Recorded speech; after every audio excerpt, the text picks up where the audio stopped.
Alors, bonjour à tous. Rendez-vous pour cette nouvelle atelier, cette nouvelle session où on va parler tout simplement des évolutions de la relation client. Qu'est-ce qu'on doit anticiper en 2025 dans le centre de contact? Et là, j'ai vraiment la chance d'avoir deux super interlocuteurs, deux experts qui vont nous donner vraiment des informations très précieuses. Donc tout d'abord, je commence par Ludovic Naudier. Pour ceux qui ne te connaissent pas, est-ce que tu peux te présenter ainsi que ESCDA? Alors, en quelques mots, donc je suis, tu l'as dit, Ludovic Naudier, donc je suis le fondateur d'Élu Service Client de l'année.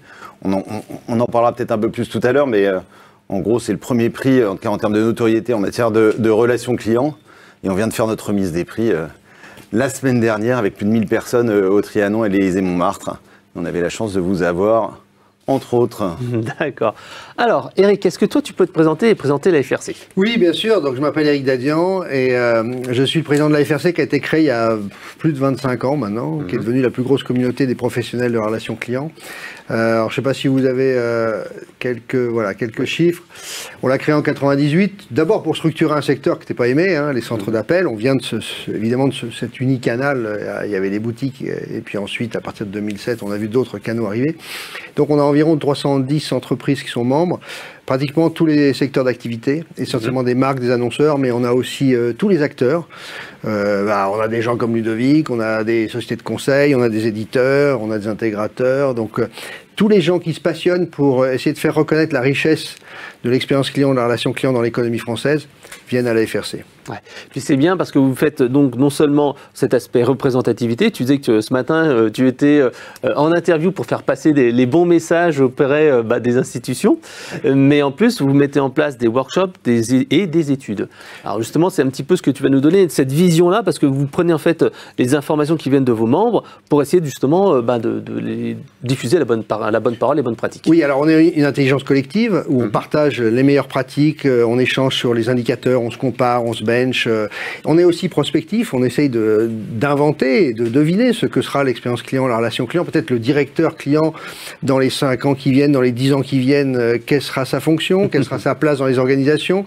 Avec l'intelligence artificielle, on va en parler, quelles seront les redéfinitions des parcours, comment seront aussi développées les compétences des téléconseillers, quel sera leur rôle dans des parcours qui seront de plus en plus digitaux. Donc tout ça, on essaye de le prédire, entre guillemets, même si on n'a pas une boule de cristal, mais on défend aussi notre profession. On est très attaqué actuellement par des sénateurs et des députés sur une proposition de loi, ou des propositions de loi, pour interdire, pour mettre l'opt-in, donc interdire le démarchage téléphonique, ce qui est une aberration lorsque on voit les entreprises vertueuses qui sont dans nos associations, dans nos fédérations, et j'associe le SP2C avec les prestataires de services. Je suis très attaché, ayant dirigé moi-même un prestataire. Donc je pense qu'aujourd'hui, on ne peut pas interdire, il faut plutôt donner de la souplesse pour continuer de faire son commerce sous des formes téléphoniques. Donc on défend, et puis on a créé aussi, on a structuré ce secteur avec des standards, avec des indicateurs qui sont devenus des normes, des labels. Oui. On a une marque de garantie qui est assez connue, on l'a présentée hier au Salon des maires de France, qui est la marque de garantie Relation Client 100% France. Oui. On est complémentaire de le service client de l'année, et le service client de l'année, tu as une notoriété qu'on ne pourra jamais obtenir. Nous, on est sur le bleu, blanc, rouge avec les entreprises qui s'engagent sur les territoires. Mais on est très complémentaires dans tout ce dispositif de normes, de labels, de prix. Et c'est bien pour que les entreprises se comparent. Ouais, et c'est vrai qu'on a un client que j'aime bien citer, qui est Géodis, qui mise beaucoup sur la culture client, la proximité, l'engagement des collaborateurs. Et ils ont ce fameux label. Et comme ils disent, ça valorise leur relation client. Et ils montrent bien que, voilà, quand on prend Géodis, on a une qualité de service qu'on ne retrouve pas ailleurs, à la fois sur la livraison, mais également la relation client au sens large. Et tout ça, c'est le parcours client.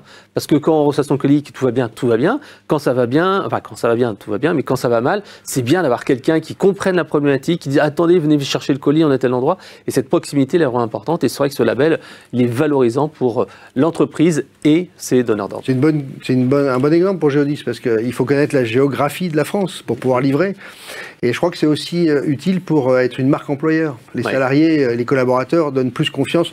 On était avec Ludovic avant-hier à un grand congrès de syndicats, de tous les syndicats français. Et c'était important pour eux de se dire, mais dans quelle entreprise je vais rentrer ou je vais candidater? Est-ce qu'elle a un certain nombre de labels, de prix pour pouvoir justement garantir une bonne RSE? Oui, et puis quand je vais entrer dans une entreprise, est-ce que cette entreprise va me garder longtemps ou elle va externaliser dès qu'il y aura le premier souci? Externaliser, elle peut le faire. Et les prestataires sont de très bonne qualité également. Mais au moins être conforme à des standards de qualité, de respect de l'être humain. Tout à fait. Alors justement, si on passe un petit peu sur la vision, qu'est-ce que toi, tes membres, en fait, te disent de choses qu'il faut anticiper pour cette relation client de 2025? Alors, on a à la fois les clients qui nous le disent, et je pense que Ludovic en reparlera, et on a aussi les marques et les clients. Bon, on ne va pas se voiler la face, on est dans un contexte 2024 qui n'est pas facile, on le voit bien au niveau politique, géopolitique. Les Français épargnent plus qu'ils ne consomment, donc ça se transmet aussi dans la relation client, dans l'expérience client. Ils ont la possibilité en cliquant de quitter une marque en 3 secondes, quoi. Donc aujourd'hui, on voit qu'ils ont un peu de tension, je dirais. Les clients sont tendus avec les marques. Deuxième constat, on est dans un monde, la conjoncture est difficile pour eux, on est dans un monde où la surconsommation, on a le sentiment que ça s'arrête. On voit des marques comme Decathlon qui commencent à réparer, ou Leroy Merlin aussi. Vous pouvez faire un certain nombre de bricolages au sein du magasin pour réparer aussi vos meubles, et même chose pour le vélo chez Decathlon.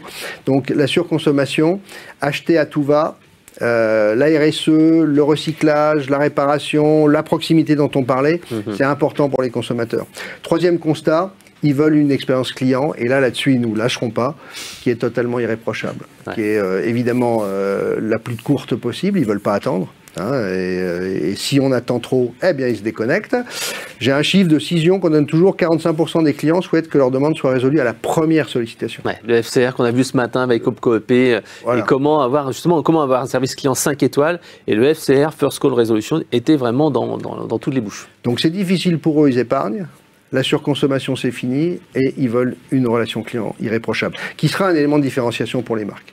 Quand on se tourne vers les marques maintenant, les clients, qu'est-ce qu'ils disent? Ils ont 3 leviers. Pour gagner la confiance des clients, qui était notre thème de cette année, il faut être centré client. Tout le monde est centré client, mais souvenez-vous, avant 2007, avant l'arrivée du smartphone, on était centré produit. C'était d'abord mon produit qui comptait, même les marques de luxe, l'assurance, dans tous les domaines, c'est mon produit. Et après, on verra si le consommateur achète mon produit. Ben non, c'est fini ça. Depuis 2007, avec le smartphone, le client est au centre, c'est lui qui décide, avec sa communauté, avec son réseau, il emmène ou pas, et il va acheter ou pas le produit qu'on lui propose, le bien qu'on lui propose. Donc il faut être centré client et il faut hyper personnaliser. Ça tombe bien, il y a des solutions technologiques aujourd'hui avec l'IA qui permettent, donc 76% des consommateurs s'attendent aujourd'hui à une expérience personnalisée, et ils sont prêts à donner leurs données si on les reconnaît et qu'on leur offre évidemment dans le parcours de vente la meilleure expérience client. Deuxième levier, il faut faire preuve, voilà, je tourne mes slides en même temps, après l'hyper-personnalisation. Il faut faire prendre d'honnêteté, de transparence.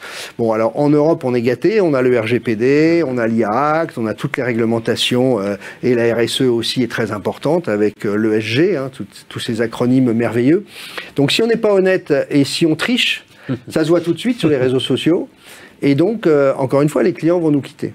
Donc 73% des consommateurs estiment que la sécurité des données, il faut bien dire ce qu'on fait de ces données, surtout avec l'IA aujourd'hui, est un levier de confiance. Ouais. Sinon, ils nous quitteront. Et troisième levier, j'en parlais tout à l'heure, le durable.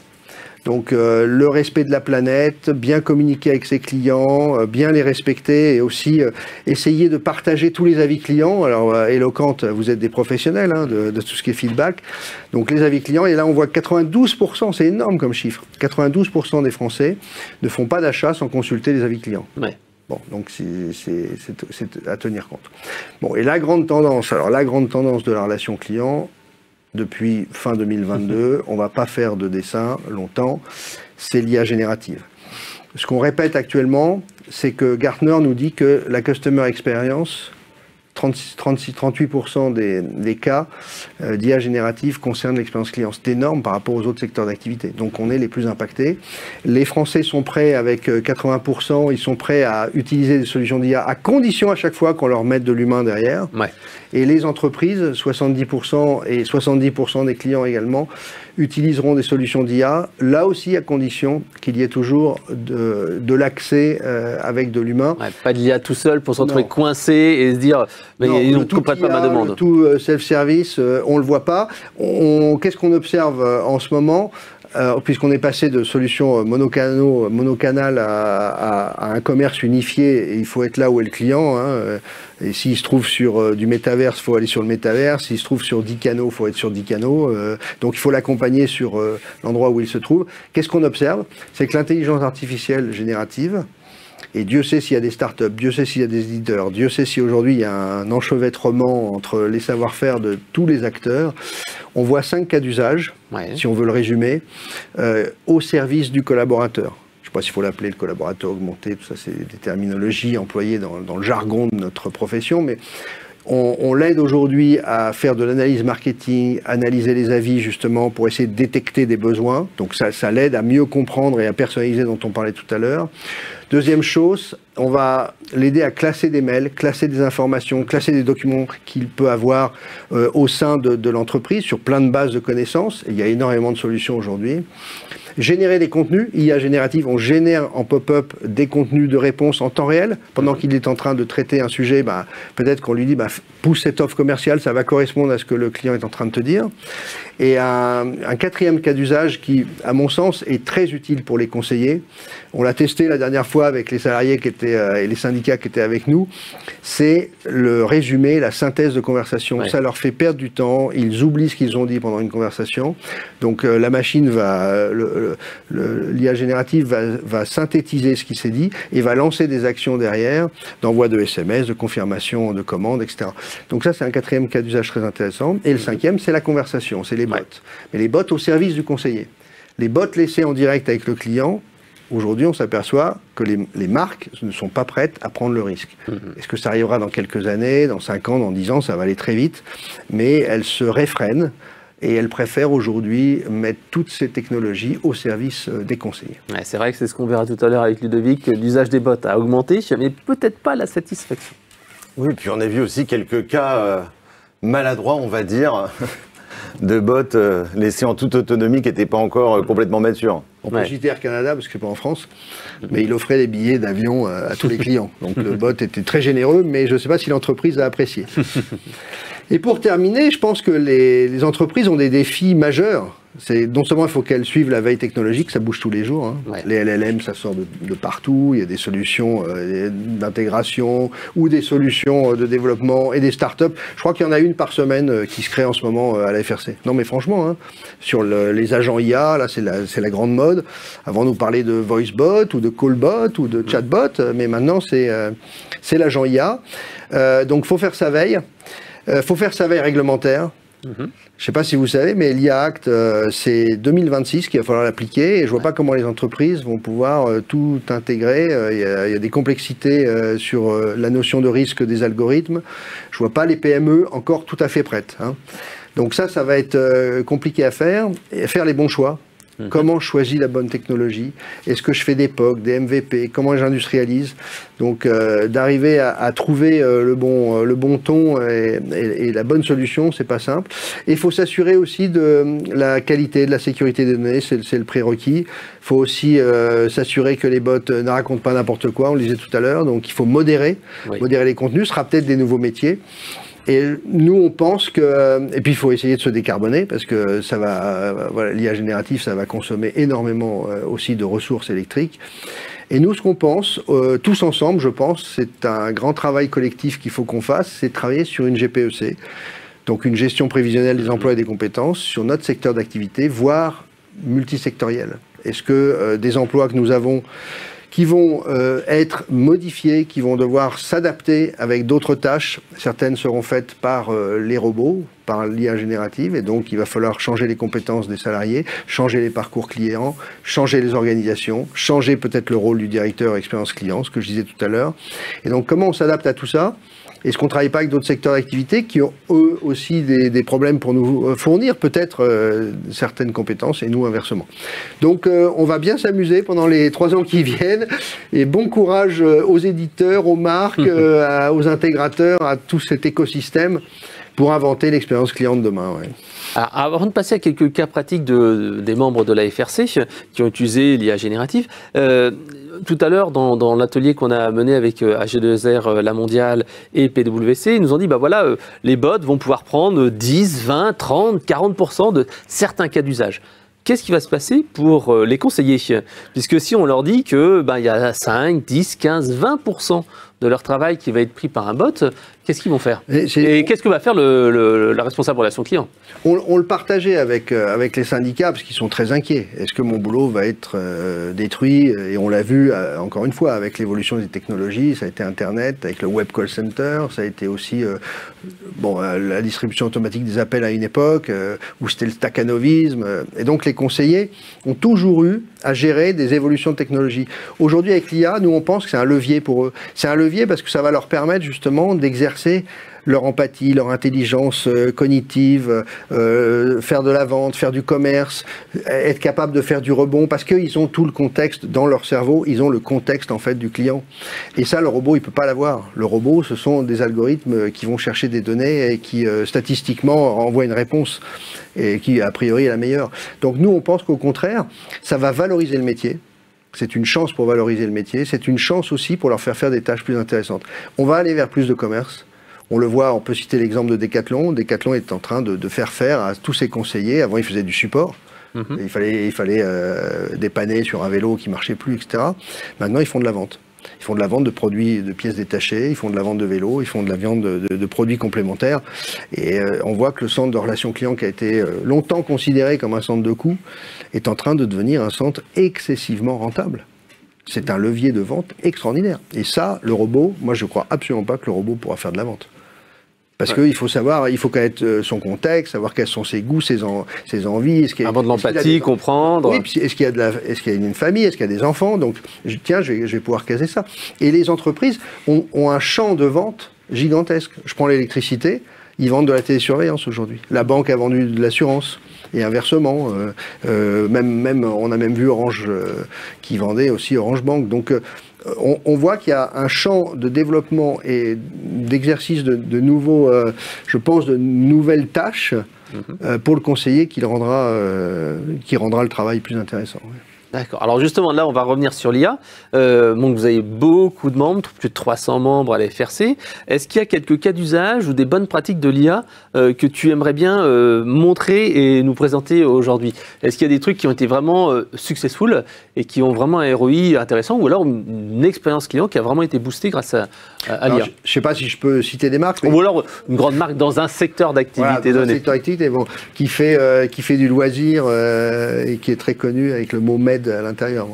Le Club Med, pour pas le citer, il a trouvé un ROI en très peu de temps, en 6 mois, 1 an, sur des classements de documentation. Parce que quand on vend un village, il y a énormément de choses qui sont plein d'informations sur le village, les prestations, par rapport à la famille, chambres, la famille. Est-ce qu'il y a une piscine, est-ce qu'il y a des jeux, des loisirs, etc. Donc, aller chercher toutes les informations pour que le conseiller puisse justement offrir, lorsqu'il a au téléphone, parce que le parcours client pour un Club Med, on s'informe sur Internet, on téléphone pour se réassurer, et on va dans la boutique pour payer en fait son voyage qui est souvent assez onéreux. Et donc, sur tout ce parcours-là, de pouvoir suggérer à distance une offre personnalisée, c'est aller chercher dans plein de documentation, dans plein de photos, dans plein de films du Club Med. Et ça, l'IA générative l'a permis, et ça a fait gagner énormément de temps et énormément d'argent. Donc le ROI a été immédiat pour le Club Med. Ouais, c'est vrai. Concret. Ouais, c'est vrai que ça revient tout à fait à ce que disait Tanguy Vincent tout à l'heure, d'AG2R La Mondiale. Il disait bien que le chatbot en IA générative sur des informations génériques, fiches produits, informations, ça c'est un vrai intérêt parce qu'il n'y a pas de risque. Par contre, comme il le disait, sur des informations telles que les contrats, qui vous avez mis en place un POC en fait, avec pouvoir savoir quel est le contrat qui est le plus adapté à la bonne personne, ça c'était pas encore qualitativement correct et il préférait pas prendre le risque. Donc ça peut être un pop-up de contrat. On vend un voyage qui est contractuel avec énormément de clauses. On va personnaliser le contrat et on va mettre les bonnes clauses qui vont bien. Ça, c'est l'IA générative qui va faire le travail, aller chercher dans des bases de connaissances la bonne réponse. Donc oui, ça c'est un bon exemple. Je reprenais l'exemple de la synthèse des conversations. Oui. Ça, c'est un temps perdu du téléconseiller. Alors, on en parlait l'autre fois, il nous disait c'est 1 ou 2 minutes après le call. Mais moi, j'ai vu, quand je dirigeais CCR International, c'était des 10 minutes après l'after call work, là, qui faisait perdre un temps fou aux conseillers. Et ça aussi, c'est une rentabilité qui est perdue pour l'entreprise. Ouais. Donc, tout ce temps qui est gagné, on va pouvoir le garder pour, au contraire, faire de l'empathie et passer plus de temps au téléphone pour vendre, pour faire de la vente et pour réassurer le client. Ouais, et vous avez tout à fait raison, parce que dans l'atelier que je vais animer juste après, la priorité numéro 1 pour les entreprises en 2025, c'est cette fameuse transcription et résumé des appels, parce que, comme tu l'as dit, c'est du temps mort qu'on va réussir à compresser et qui est vraiment intéressant. Et ce qui est intéressant, c'est que nous, on l'a vu lors des tests qu'on a menés, c'est qu'au début, en fait, les conseillers, ils disent ah, mais je vais modifier le texte, il n'est pas tout à fait bien. Et puis au bout d'un moment, quand en fait, ils se rendent compte que finalement, ouais, c'est finalement correct, et ils finissent par plus corriger quasiment, parce que finalement, ça fait le job, quoi. Au début, on se dit, ça fera jamais mon job, mais finalement, ça fait le job, et ça fait même un peu mieux, parce que c'est plus de contexte, plus d'informations, et comme tu l'as dit, le résumé, les dernières actions, et tout ça, c'est... Ouais, il me vient une autre idée de gain de productivité, c'est lorsque, par exemple, vous avez, si vous analysez les feedbacks clients, c'est votre domaine, et tous les avis clients, vous savez, en fait, quels sont les points, les freins et les points de contact qui sont, enfin, toutes les contraintes qui peuvent être données aux clients à cause de process, par exemple, dans l'entreprise. Et donc, vous retirez ces process qui sont souvent des pain points. Vous améliorez vos parcours clients, vous évitez la réitération. Donc, vous gagnez des 20-30% d'appels supplémentaires. Donc, il y a des gains simplement sur analyser les verbatims, analyser les feedbacks des clients. Ouais, simplifier les process, tout à fait. Alors, maintenant, Ludovic, si on passe en fait à quelque chose d'un peu plus précis sur les statistiques, alors je crois que tu nous as prévu une petite présentation. Alors, je lui donne la zapette. Allez, on passe la zapette à Ludovic. Donc là, c'est tout frais, tout chauffe. On a donc les chiffres d'Élus Service Client de l'année qui viennent de sortir. Alors, est-ce que tu peux déjà nous rappeler un petit peu comment ça marche Élus Service Client de l'année, puisque c'est vrai que, bon, je pense que c'est la marque, comme tu l'as dit, la plus connue sur le domaine de la relation client. Dis-nous un petit peu en quoi ça consiste, comment ça marche. Bon alors, des belles photos. Mais oui, les belles photos. Alors ça, c'est ce que vous voyez là, ce sont les photos de la remise des prix qui s'est déroulée il y a quelques jours. Donc quand même, ce que vous voyez, c'est que déjà, la relation client, c'est quand même un collectif joyeux, un collectif fun. C'est beaucoup de monde. Et je crois qu'il y a quand même un truc qui nous caractérise, on n'en parle pas assez souvent, mais le service client, c'est certainement l'un des plus beaux métiers au monde, parce que c'est un des métiers où on aide les gens. Et en fait, apporter de l'aide, donner des solutions, c'est quand même quelque chose dont on tire une énorme satisfaction. Ouais. Notre client, la MNT, dit toujours, et j'adore leur slogan, c'est « Être utile est un beau métier ». Ouais, franchement, ouais. Moi je le crois, en tout cas. Et puis, on parle souvent de donner du sens. Et être utile, c'est quand même un sens incroyable à notre job. D'accord, en dehors du métier. Alors, Élu Service Client de l'année, le principe, c'est quoi? En fait, ce qu'on mesure, c'est la qualité qui est délivrée par une entreprise. On pourrait le faire, nous on le fait à l'aide de clients mystères. Certains le font dans leur vie au quotidien dans les entreprises avec du quality monitoring. Ouais. Et donc, le principe, c'est qu'on propose aux entreprises de s'inscrire à un concours où on va mesurer la qualité donc, qui est délivrée. Il y a 3 entreprises minimum par secteur d'activité, ça va de 3 à 12, ça dépend aussi des secteurs, certains sont plus oligopolistiques que d'autres, et chacune de ces entreprises, elle va être soumise à 205 tests clients mystères, c'est au maximum 2655 critères qu'on va évaluer. Ces tests clients mystères, ils sont faits sur les 5 principaux canaux de contact à distance, parce qu'on en parlait tout à l'heure, le client il est omnicanal. Donc on ne peut pas lui proposer qu'un seul canal.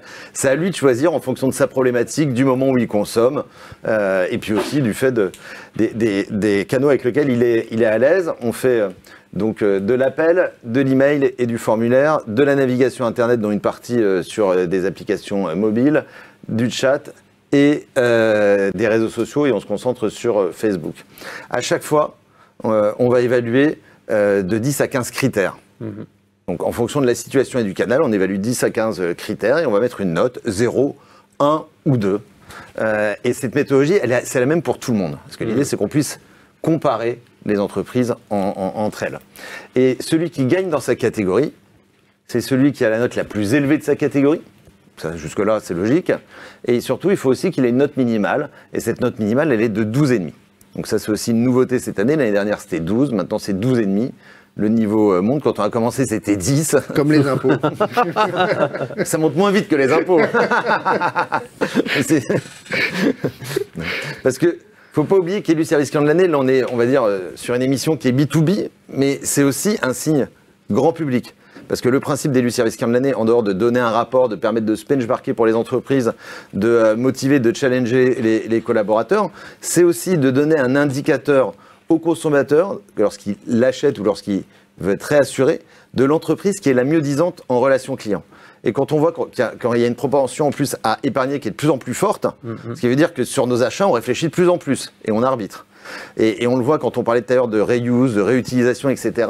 Ça veut dire aussi que les entreprises sont de plus en plus dans le service, même celles qui sont à la base sur des produits. Ouais. Bah, c'est vrai qu'on avait tout à l'heure Fnac Darty et il nous disait, bah voilà, on vend du produit, mais on vend aussi du service avec la prolongation de garantie, de maintenance, et ils vendent après d'autres prestations. Alors qu'à la base, le retailer, c'est un vendeur de produits. C'était Darty avec son contrat de confiance à l'époque qui était celui qui était vraiment le fer de lance du service, mais c'était pas si répandu que ça en fait, il y a encore 10 ou 20 ans. Alors on a parlé de la méthodologie d'élu service client de l'année. Qu'est-ce que c'est? Élu service client de l'année, c'est aussi le premier signe de valorisation en relation client. On en a parlé rapidement tout à l'heure, c'est le premier signe en termes de notoriété, parce qu'on est, en plus d'être un signe de valorisation B2B, on est aussi B2C et on s'expose auprès du grand public. Donc ça, avec un taux de notoriété qui est à peu près de 70%, donc c'est entre 4 et 6 fois supérieur à un signe B2B en général. Et puis en attachement des collaborateurs. C'est les photos qu'on voyait en introduction. Il n'y a quasiment aucune remise des prix B2B où vous pouvez voir une telle ferveur, une telle joie, un tel engouement. Parce que c'est comme des sportifs de haut niveau. Quand ils sont préparés, quand ils se sont entraînés, quand ils ont fait leur marathon, bah forcément quand vous gagnez, vous exultez. Et là, c'est une vraie aventure collective qu'il faut mener. Et puis en plus, le fait que les entreprises l'utilisent et l'utilisent en grande consommation vis-à-vis du grand public, vous rentrez à la maison, vous pouvez dire, t'as vu, moi j'ai participé à ça, c'est hyper important, l'attachement, on parlait du sens. Un collaborateur qui est au service client, où le market vient le voir pour lui dire, alors cette année vous allez l'avoir, on en a besoin, ça fait partie des leviers, c'est un élément marketing, etc. Bah, ça donne du sens à son boulot. Et puis ça décloisonne nos entreprises qui dans certains cas sont un peu silotées. Ça donne de la valeur, ça permet aussi de rayonner parce qu'on le dit souvent, le métier de la relation client, c'est aussi un métier souvent où on commence et qui permet après d'aller dans d'autres services. Et donc on découvre aussi des talents lorsqu'on est au service client. Alors, élu service client de l'année, quand on parle de produits ou de services, on parle souvent de bénéfices, on en voit à minima 4. Le premier, c'est créer, redonner du lien aux équipes, on en a parlé il y a quelques secondes, dans l'entreprise, mais aussi en dehors de l'entreprise. Motiver, enchanter les collaborateurs parce que, encore une fois, pour avoir la banane, en fait, on a tous besoin, il y en a qui disent mais c'est du contrôle. Mais non, c'est-à-dire être challengé, avoir des indicateurs, savoir où on se positionne, c'est un formidable levier même de développement personnel. Ouais. Bah, c'est vrai qu'on avait eu le cas, je reprends encore une fois le cas de Geodis, qui est assez intéressant là-dessus. Ils ont fait appel à vous pour faire le premier audit, là, et en fait juste pour se comparer par rapport aux autres. Et ils n'ont pas voulu même apparaître dans le classement et tout ça, parce qu'ils se sont dit, non, on veut savoir quels sont nos points forts, nos points faibles. Et ils ont vu par exemple que le mail, c'était un point faible chez eux. Ils ont travaillé sur une formation à l'orthographe, sur du coaching, sur revoir les modèles, et ça leur a permis d'avoir un premier niveau de benchmarking, où je me situe par rapport aux autres. On ne pilote bien que ce qu'on mesure. Si vous n'avez pas d'indicateur, comment vous pouvez prendre des décisions? Et au moins, on a des indicateurs factuels, d'accord? Et ça nous permet derrière, de prendre des décisions, et de voir si ces décisions, en fait, elles sont cohérentes et qu'elles font évoluer le système ou pas. Et donc, c'était le troisième point, finalement, auditer, améliorer la qualité de la relation client que vous délivrez. Et puis, on l'a dit, on est aussi, nous, B2C, pardon. Et donc, l'enjeu derrière, pour les entreprises, c'est aller chercher des nouveaux clients. On a tous besoin de se développer. Ça, c'est le premier point. Une entreprise qui ne bouge pas, c'est une entreprise qui meurt à un moment. Et la deuxième chose, c'est les fidéliser. Parce qu'une fois qu'on a dépensé beaucoup d'argent, on connaît les coûts d'acquisition des clients. Après, on veut faire fructifier son client le plus longtemps possible. Alors là, on a parlé d'élu service client de l'année, mais lorsqu'on fait élu service client de l'année, ce qu'on fait aussi, c'est un observatoire des services clients, qui est un observatoire maintenant européen, parce que pour faire évoluer la méthodologie, on a besoin de savoir aussi les attentes des consommateurs, et on l'a dit, élu service client de l'année, c'est la qualité délivrée. Et donc, quand on le fait en France, bon, là, on ne va pas s'attarder sur qui est quoi, il y a quand même 4 choses Les bonnes raisons d'investir en relation client. Pourquoi est-ce que toutes les entreprises investissent en relation client? Il y a au moins 4 raisons. La première, c'est la qualité de la relation client d'une entreprise. Elle influence l'image globale que vous en avez. Donc le côté corporate, RSE, etc. Et ça, ils sont 93% à nous le dire. Donc là, ce sont des scores un peu à la Poutine. Le deuxième point, c'est que la qualité de la relation client influence la décision d'achat ou de réachat. 90%. C'est ce qu'on se disait tout à l'heure, c'est un levier. Marketing, on parle des 4 P. Moi, je pense que dans les 4 P, on a peut-être un 5e P qu'on pourrait avoir et que la relation client devrait en faire partie. En cas de déception par rapport à la qualité de la relation client, vous pouvez changer d'avis et ne pas acheter ou interrompre un abonnement. Ça, c'est 89% des Français qui le disent. On l'a dit tout à l'heure, on est là pour fidéliser, réassurer. Et donc, voilà. Et enfin, 4e critère, c'est en cas de bonne expérience avec un service client, vous êtes prêt à dépenser plus. Et on a tous un enjeu qui est l'augmentation finalement de nos paniers moyens, l'ARR en fonction, etc. Parce qu'il n'y a pas que avoir plus de clients, c'est aussi avoir des clients plus fidèles qui achètent plus souvent et qui achètent plus chez nous. Et donc ça, c'est 4 bonnes raisons d'investir en matière de relations clients et éventuellement même de participer à Élu Service Client de l'année et de s'exposer si vous êtes lauréat. On vit dans un monde de spécialistes. Nous, on est des spécialistes de l'expérience client. Okay, on connaît les process, on connaît les outils, on connaît les éditeurs. Les Français, eux, sont des spécialistes de l'expérience client. Ils savent ce qu'ils vivent. Ils sont 75% à avoir contacté un service client au cours des 12 derniers mois. C'est 3 points de moins que l'année dernière.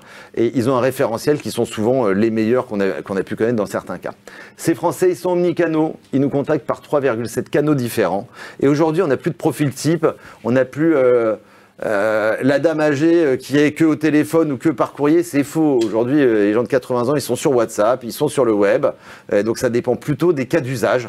Le canal de communication, soit le cas d'usage, soit le moment où on consomme, soit la disponibilité qu'on a en face. Et enfin, un préjugé. D'ailleurs, je vous disais qu'on fait un métier formidable, moi j'en suis convaincu, et en plus on fait un métier formidable où les clients, malgré ce que plein de gens disent, sont satisfaits. 80% nous disent qu'ils sont satisfaits des échanges qu'ils ont en relation client. Moi je me souviens, il y a 20 ans, j'ai évité de dire que je bossais dans les services clients. Quand vous êtes dans un dîner en ville, là d'un seul coup, on vous ramenez plein de problématiques. Aujourd'hui, c'est quasiment plus le cas. Et donc ça, c'est aussi une grande satisfaction. Les efforts qu'on fait, les efforts qui sont faits par la profession sont de plus en plus visibles. On a 79% des Français qui jugent que les marques font de plus en plus d'efforts pour répondre à leurs demandes via les canaux à distance. C'est presque 2 fois plus qu'en face à face. On n'est qu'à 45%. Donc ça montre que ce qui est fait aujourd'hui se voit, se ressent, et ça amène de la satisfaction. Donc ça, franchement, chapeau. Et c'est quelque chose qui progresse. On a plus 4 points par rapport... Et c'est quoi? C'est la professionnalisation? C'est la formation des équipes? C'est les outils? Parce qu'en face à face, normalement, ça devrait être meilleur. Alors, en face à face, ça devrait être meilleur? Oui et non. Parce qu'en face à face aussi, là on ne dit pas que la relation client à distance, elle est meilleure que la relation client à face à face. On se dit qu'aujourd'hui, les Français, ils voient que les efforts qui sont faits et qu'on progresse. C'est ça qu'on dit. D'accord. Donc je pense que Ludovic, ça a dû changer depuis la Covid. Je pense que les Français sont habitués à utiliser beaucoup plus de relations clients à distance. On l'a vu d'ailleurs. Et en face à face, ils sont exigeants, mais en même temps, ils sont un peu déçus parce qu'ils n'ont pas tous les canaux à leur disposition. Là, tu disais qu'il y avait 3,7 canaux qui étaient utilisés en moyenne. Je pense qu'ils testent les 3,7 en même temps. C'est-à-dire qu'ils commencent par le téléphone, ils vérifient sur SMS ou WhatsApp, etc. Quand ils sont en face à face, ils ne peuvent pas, quoi. Donc c'est... Ils peuvent pas, et puis en face à face, il y a plein d'aléas. En face à face, vous avez la météo, là c'est la neige, vous pouvez avoir des déceptions. Oui, bien sûr. Non, mais, regardez, on a fait les tortards par exemple, alors qu'on avait fait plein d'efforts pour être à l'heure. En face à face, gérer le flux, c'est encore plus compliqué et l'anticiper qu'à distance. Parce qu'il vous faut la bonne population au bon endroit, vous n'avez que 4 portes, vous n'allez pas mettre 8 portes parce qu'il y a plus de monde. Ouais. Donc potentiellement, vous créez des queues, ni les vendeurs, etc., etc. Donc il y a d'autres problématiques aussi. Ce qu'on voit aussi, c'est que le téléphone, il n'est pas mort. Moi, ça fait aussi 20 ans, 30 ans qu'on me dit le téléphone, il va mourir. Ça reste le premier canal de relation client. Alors, il a un peu baissé depuis la Covid, mais il avait beaucoup monté avec la Covid parce que... Oui, il n'y avait que ça. Il n'y avait que ça aussi, c'était... Voilà, et on disait qu'on était en première ligne, hein, les centres de relations clients, c'est quand même les centres de relations clients qui ont gardé le lien entre les marques et les consommateurs. Et Eric le dit bien mieux que moi. C'est d'ailleurs un des arguments quand on me dit il faut arrêter le démarchage téléphonique. Je dis pendant la Covid, les Français ont appelé les personnes âgées pour pouvoir faire une continuité de service et les nourrir. Donc on le rappelle assez souvent. Laissons-nous travailler sur le téléphone. En tout cas, le téléphone et l'email restent les deux premiers canaux. Ils sont plutôt solides sur leurs appuis. Ils sont plus très loin. On voit beaucoup de canaux qui se sont développés, mais finalement ils restent assez loin encore, ils n'arrivent pas, ils sont 2 fois, 3 fois inférieurs à ces canaux-là.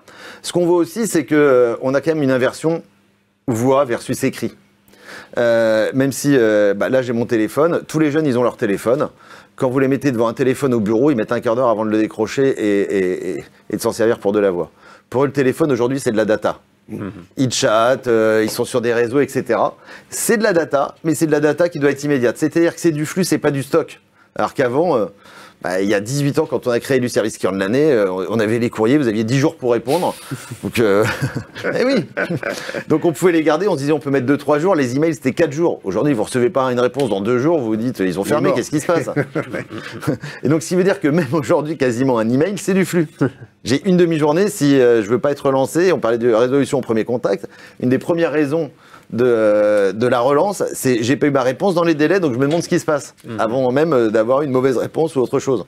Donc il y a des gros enjeux quand même sur la disponibilité, la capacité à traiter un flux dans un temps donné. Et puis tout à l'heure, ce que disait aussi très bien Eric, c'est que passer de la voix à l'écrit, ça demande aussi de l'accompagnement, des compétences. Oui. Parce que c'est pas la même chose. Et dans nos métiers, je pense que nos collaborateurs, ils ont toujours fait preuve justement d'une capacité d'adaptation très importante, parce que voix écrit, c'est quand même pas simple. Hein. Moi, je sais parler, je sais peut-être mal écrire, je peux peut-être faire des fautes d'orthographe.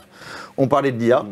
Aujourd'hui, il y a beaucoup aussi d'entreprises qui se servent de l'IA pour accompagner les collaborateurs, pour avoir des écrits les plus beaux et les plus propres possibles d'un point de vue orthographe et grammaire. Parce qu'on sait aussi qu'on est sur des générations, avec le langage SMS, etc., qui, dans certains cas, maîtrisent un peu moins bien ces us et coutumes. Voire les aider aussi à traduire dans plusieurs langues. Ouais. C'est des cas d'usage qu'on commence aussi à voir. Alors, quels sont les canaux qui ont le plus progressé? Parce que tu nous dis, le téléphone là qui a légèrement baissé mais qui stagne. Là, je vois les chatbots qui ont encore augmenté. Ils étaient à 18 il y a 2-3 ans, à 24 je crois l'année dernière. Là, c'est à 27. Qu'est-ce qui a le plus progressé? Et puis, surtout, quelle est la satisfaction par canal? Parce qu'on parlait tout à l'heure avec Eric, l'intérêt de l'IA. Je crois qu'il y avait 54% l'année dernière dans l'étude de satisfaction sur les bots. Qu'est-ce qui a bougé sur ces deux éléments-là? Les canaux qui progressent le plus et la satisfaction par canal? Cette année, on est plutôt sur une année de stabilisation. C'est-à-dire qu'il n'y a pas de gros changements dans les canaux. Il n'y a pas de révolution, franchement, 1 ou 2 points près. On peut voir des évolutions si on prend des tendances longues, voilà. Mais sinon, il n'y a pas de grands changements, en tout cas sur cet espace-temps. Sur la satisfaction, on est toujours pareil. Tout ce qui est chatbot, etc., c'est un peu plus utilisé, mais si ça décolle pas, c'est que ça ne crée pas de satisfaction. Et à la fin, le juge de paix, c'est le consommateur.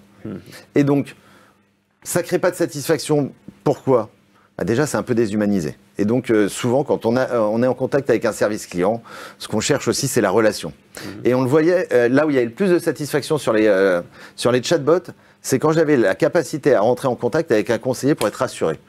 En gros, le chatbot donnait potentiellement la bonne réponse. Mais comme on est sur des technos pas encore matures, ou que moi, consommateur, je ne suis pas encore très mature pour m'entendre dire par un robot la réponse, je demande quand même à un humain si c'est bien vrai. Si c'est quelque chose d'important, je veux vraiment être sûr. Donc, ça ne veut pas dire que ça évoluera pas et qu'au fil des habitudes, etc., et d'avoir la preuve que ce qu'il m'a dit était bien, ça ne marchera pas. Mais il ne faut pas oublier que l'IA, c'est de la stat. Hein. Et donc, on en a bien parlé il y a 2 jours, c'est plutôt la réponse la plus probable qui sort que la réponse qui sera exacte. Et donc, il y a aussi quelques biais. C'est pour ça que c'est assez facile sur de la base de co, c'est assez facile sur savoir où est mon colis. Ouais. C'est beaucoup plus difficile sur d'autres problématiques que peuvent exprimer les clients, d'autant plus que les clients, ils ont leur vocabulaire et les entreprises ont leur vocabulaire. L'intelligence humaine et collective fait qu'on arrive à décrypter. L'intelligence artificielle fait qu'on n'arrive pas forcément à décrypter, parce qu'encore une fois, on parle de stats. 1000 milliards de neurones dans notre cerveau. L'intelligence artificielle, 1 milliard seulement. L'autre chose, c'est que ce téléphone, il n'est pas mort, mais qu'en plus, c'est obligatoire de l'avoir. 96% des Français nous disent que les services clients doivent obligatoirement être joignables par téléphone. peut-être que je ne vais pas t'appeler, mais je veux savoir que j'ai la capacité à t'appeler si je rencontre une difficulté, que je peux être mis en relation avec un humain. Et on le voit, des entreprises qui à un moment n'avaient pas, ont ouvert des téléphones. On a parlé la dernière fois d'Alan, qui, par exemple, qui est une AssureTech, qui n'avait pas de téléphone. Pour gagner certains appels d'offres, ils ont dû en mettre. Parce que le téléphone, ça rassure. Pouvoir parler à un humain, pouvoir échanger, ça rassure et ça reste du commerce. Et dans tous les pays d'Europe, c'est pareil, c'est entre 92 et 96%. Donc les Français ne sont pas les seuls râleurs ou ne sont pas les seuls à réagir comme ça. Et l'email est à peu près pareil. Pour l'instant, on a envie aussi de garder l'email. Avant, le Graal, c'était d'avoir plein de canaux et d'ouvrir des nouveaux canaux. Mais à la question, avez-vous une meilleure image des entreprises qui proposent des nouveaux moyens de contact comme les réseaux sociaux, messagerie instantanée, on n'est qu'à 53%. On voit que on était à 90, 88, 87% sur les 4 premières questions. Là, on est à 53%. Donc en fait, avoir plein de choses pour faire beau et pas rendre la promesse de l'entreprise au niveau du service, ça ne sert pas à grand-chose. Par contre, avoir une techno, et là, ça va nous emmener après sur l'intelligence artificielle, une techno qui marche sur tous les canaux, pourquoi pas ? Par contre, quand on voit des entreprises, on ne va pas les citer, mais des loueurs de voitures, je ne sais pas si ce sont parmi vos clients, qui ont des stratégies d'évitement et qui ne veulent pas mettre justement un numéro de téléphone en face, eh bien, avec les canaux des réseaux sociaux, ils se font attraper par la police, puisque de toute façon, on diffuse ça, et ça c'est la force aujourd'hui, depuis 2007, des clients, de pouvoir évidemment de le faire savoir. Alors quand on parle, ce qu'on voit aussi, c'est qu'il faut quand même, les Français pensent qu'il y aura un supplément de technologie, puisqu'ils veulent que l'IA analyse leurs demandes pour gagner en rapidité, en efficacité. Il y a 2 enjeux en relation client. Le premier, c'est la rapidité, on l'a dit. Il n'y a plus de stock, il n'y a que des flux. Donc il faut prendre tout de suite. Et on est hyper impatient. Tous les délais, quand vous prenez élu service client de l'année, en 20 ans, tous les délais, ils ont été divisés par 2, par 3, par 4. Et pourtant, c'est le même canal. Et pourtant, on reste des humains. Donc c'est... Et franchement, et c'est ce qu'ils nous disent, c'est que l'IA peut aider et rendre des services sur la rapidité et l'efficacité. Ça peut avoir, par exemple, un premier niveau... une phase qui est toujours casse-pied si on prend le téléphone, c'est l'identification. Franchement, votre prénom, votre nom, votre âge, votre adresse, machin, potentiellement l'IA peut le faire. Aujourd'hui, il y a même des solutions qui sont avec de la voix, par exemple. Et ça permet aussi de concentrer le collaborateur sur des tâches à plus haute valeur ajoutée, parce que c'est franchement pas le truc le plus sympa. Et il y en a qui vous disent c'est quoi cet interrogatoire, etc. D'ailleurs, l'IA, souvent, ça permet, avec tous les pop-up, etc., qu'on disait, ça permet de se concentrer aussi sur la conversation, plutôt que sur l'interrogation, et d'avoir du coup une conversation plus fluide que ce qu'on pourrait avoir ou ce qu'on a pu avoir. Donc dans certains cas, ça aide aussi à la fin des scripts. Cette IA, les Français, ils pensent que quand même, elle va gérer partiellement la relation client, en tout cas pour 90% d'entre eux, et que ça, c'est inéluctable dans moins de 10 ans. Alors les Français, on est ceux qui pensons en Europe le plus ça.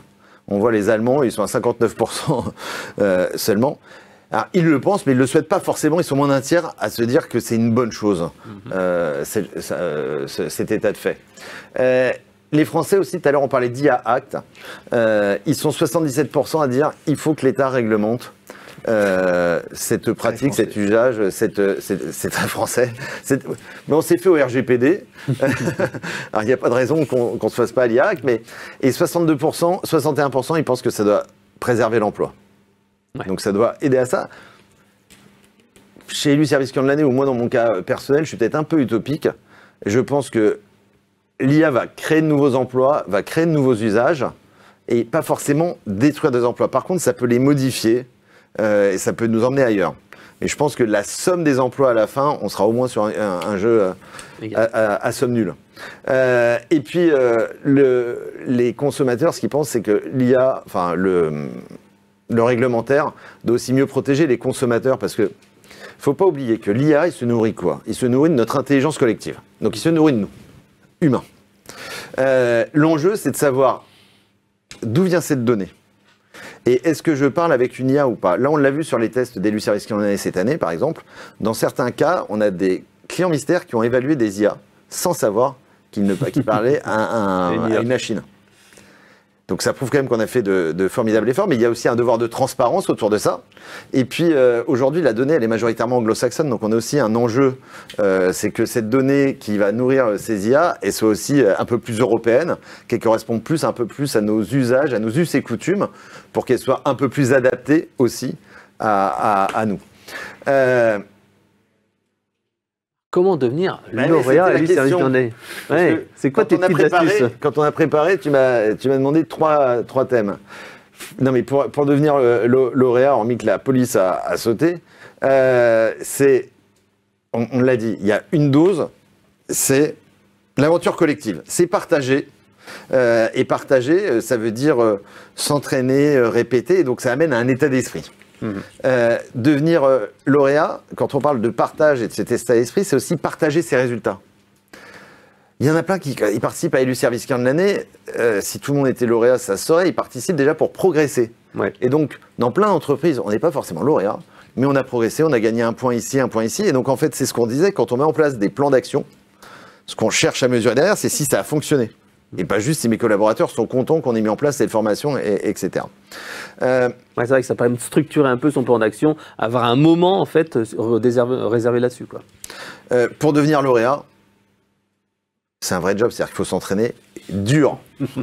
C'est toute l'année, on ne modifie pas juste pour 2-3 jours, parce qu'en fait, pour avoir des automatismes, pour avoir des réflexes, faut s'entraîner au quotidien comme un sportif de haut niveau, il faut que ça devienne des réflexes. Il faut être agile sur tous les canaux pour être lauréat. Je me souviens plus si j'ai mis ce slide après, mais je crois qu'on le trouve, voilà. Un lauréat, c'est une entreprise qui respecte sa promesse sur tous les canaux et donc qui n'est pas hétérogène. Là, quand on voit les notes, à gauche, on a les notes des non-lauréats, à droite, on a les notes des lauréats. Il y a à peu près 5 points qui les différencient, ok, certes. Mais en dehors de ça, un lauréat, il a 17.3 au téléphone, 16.66 sur l'email et formulaire, 17.51 en navigation Internet, 17 sur les réseaux sociaux et 15.21 sur le chat qui a un canal encore un peu moins maîtrisé. À l'inverse, un lauréat, il est aussi entre 8 et 17. Donc je peux avoir des super trucs sur certains canaux et être très déçu. Moi, je suis consommateur, je vais être traité bien dans toutes les boutiques, pas dans une plutôt que l'autre. Sinon, je choisis une marque, je ne choisis pas forcément une boutique. Ouais. Et donc l'enjeu pour les lauréats aussi, c'est de respecter cette promesse. On a le droit de faire des expérimentations. Et tout à l'heure, ce que disait Eric, et on l'avait beaucoup vu aussi pendant la Covid, c'est la transparence. La transparence sur l'IA, je dis que je parle à une IA, mais la transparence, je rencontre une difficulté, j'explique la difficulté. Parce que on est en relation client, on traite des dizaines, des centaines de millions de contacts. Est-ce qu'il y aura des anomalies? Oui. S'il n'y en avait pas, on aurait pu. Il y aura aussi des anomalies dans nos traitements. Mais la question, c'est pas est-ce qu'il y a une anomalie dans notre traitement, c'est est-ce que quand on s'en rend compte, on la traite, on la prend en compte et on va vers le client pour s'améliorer. C'est ça le vrai enjeu, et c'est ça l'enjeu dans toutes nos entreprises. Hein. Et ça existe aussi en industrie, la conduite du changement, l'amélioration permanente, toutes les techniques qu'il y avait pu avoir. Pour devenir lauréat, on l'a dit, donc c'est un ensemble. Et il y a des nouveautés cette année. Ah. C'est quoi les nouveautés d'élu service client de l'année? Les nouveautés cette année... Tu pars en vacances au Sénégal. J'aimerais bien. Je ne crois pas qu'il y aura de vacances cette année. Putain, je vais bientôt déjà aller voir nos amis marocains et tunisiens 12 et 13 décembre. Il y a les remises de prix justement d'élu service client de l'année là-bas. Donc s'il y en a d'ailleurs qui nous suivent et qui veulent nous rejoindre, n'hésitez pas à m'écrire. Ce sera avec plaisir. Donc effectivement, on continue le développement en Afrique subsaharienne. En 2025, le Sénégal va rejoindre l'aventure élu service client de l'année. Et sur les années qui viennent, je pense qu'on va avoir une accélération de l'internationalisation pour une partie en Europe, pour une autre partie certainement sur d'autres continents, parce qu'on voit que la relation client, enfin il y a deux choses. La relation client, c'est un sujet mondial. Dans toutes les civilisations, dans tous les pays, on parle de relation client. Il faut aller en Chine, il faut aller aux États-Unis. Et pourquoi pas? Pourquoi pas? La deuxième chose, c'est qu'on est dans une économie qui est de plus en plus mondialisée. Et donc les participants à élu service client de l'année, ils sont souvent présents sur tous les continents. Ouais. Et donc, souvent dans leur benchmark, etc., ils se comparent entre pays. Là, vous voyez, j'ai vu un post, je crois que c'est Ionos sur LinkedIn ce matin, qui disait qu'ils étaient fiers d'avoir été élus service client de l'année en Allemagne, en Espagne et aussi en France. Et donc, élu service client de l'année, c'est un benchmark avec ses concurrents, avec ses confrères, avec les meilleurs, mais c'est aussi un benchmark interpays pour ces entreprises qui participent dans plusieurs pays, parce que les process, etc., ils sont aussi souvent partagés entre eux. D'accord. Et donc, élu service client de l'année international, maintenant, c'est 8 pays, bientôt 9, et donc on va aller en chercher d'autres.